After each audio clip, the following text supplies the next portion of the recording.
कोई संग्रह नहीं किया, एक पैसा नहीं अपने पास, पैसा छूते ही नहीं थे।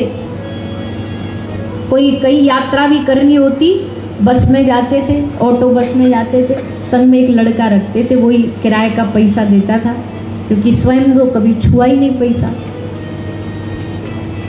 और हमने कई बार ये कथाओं में भी बोला है कि जब हम छोटे से थे, तो गुरुजी हमको 4 साल की आयु मिली है, 4 साल में उन्होंने दीक्षा दे दी, तो बच्चे थे, 7 साल में कथा चालू कर दी। गुरुजी पैसा नहीं छूते, हमको भी शौक चढ़ा, हम भी नहीं छुएंगे। तब तक बुद्धि थी नहीं कि ये कोई नकल की बंदर थोड़ी है कि भैया वो नहीं छूते हम भी नहीं छुएंगे, पर नया नया वैराग जागा था गुरु को देख करके, वो गुरुजी नहीं छूते हम भी नहीं छुएंगे, पर बच्चा मन क्या जाने क्या होता वैराग। अब चॉकलेट टॉफी तो बच्चों के मन में रहता ही है। हमको आज भी याद है, हम जब कथा करते थे, जब छोटे थे, तो हमको सबसे ज़्यादा प्रतीक्षा रहती थी चौथे दिन की, कृष्ण जन्म आएगा टॉफी आएंगी। कथा में आधा ध्यान तो टॉफियों में रहता है, पंडित जी बुला बुला के बोलते पंडित जी टॉफी रख लेना अब जो वास्तविकता वो तो बताएंगे। बालक बचपन में तो बड़े इन्हीं कामों में सोचता है। तो अब हमको कुछ खाना हो, दुकानदार के पास जाना पड़े, दुकानदार के पास तो सीधा वो जाके बोले पैसा। अब हमने तो प्रण ले लिया था पैसा नहीं छुएंगे, तो हमने फिर आइडिया निकाला, बालक बुद्धि का आइडिया, पैसा डायरेक्ट ही तो नहीं छू सकते, कपड़ा से पकड़ के तो ले जा सकते हैं, तो चिमटा से या कपड़ा से पकड़ करके दुकानदार को पैसा दे के सामान लाते। फिर धीरे धीरे इस बुद्धि को समझ आई कि वैराग देखने से थोड़ी होता है, ये वैराग दिखावे से थोड़ी होता है, ये तो जिस दिन अंदर ठाकुर जी कृपा करेंगे स्वतः ही प्रकट होगा।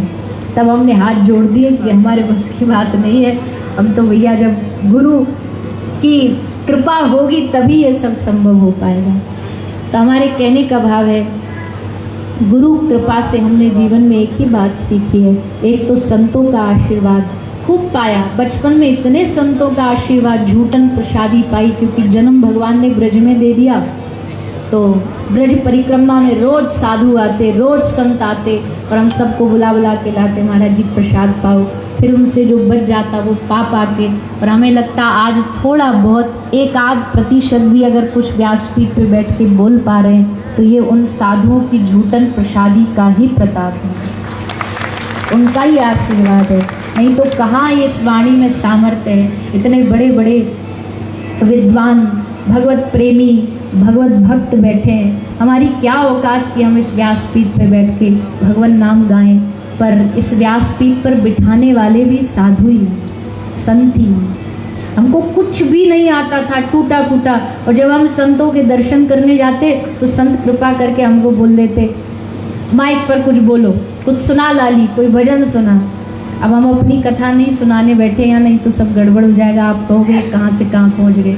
और अब आ गई है बात तो इसलिए बता रहे हैं कि कुछ भी नहीं आता था तो व्यासपीठ पे गोदी में बिठा लेते थे कि बोल कुछ, और बस हम आड़ा टेढ़ा मंत्र श्लोक जो अभी हम सुने अपनी पुरानी कथा, तो हमको मुंह छुपाने का मन करता है। ये हम ऐसा आड़ा टेढ़ा बोले और देखो ये महापुरुष बैठ के सुन रहे हैं हमारी बात को। अभी भी आड़ा टेढ़ा ही बोलते हैं, अब कौन सा सीधा आ गया, अब भी सब आड़ा टेढ़ा ही है। पर तब तो बिल्कुल ही बुद्धि नहीं थी कि क्या भागवत होती है, क्या होता है। इसलिए हम कहते हैं हमने भागवत जी को नहीं चुना, भागवत जी ने हमें चुना।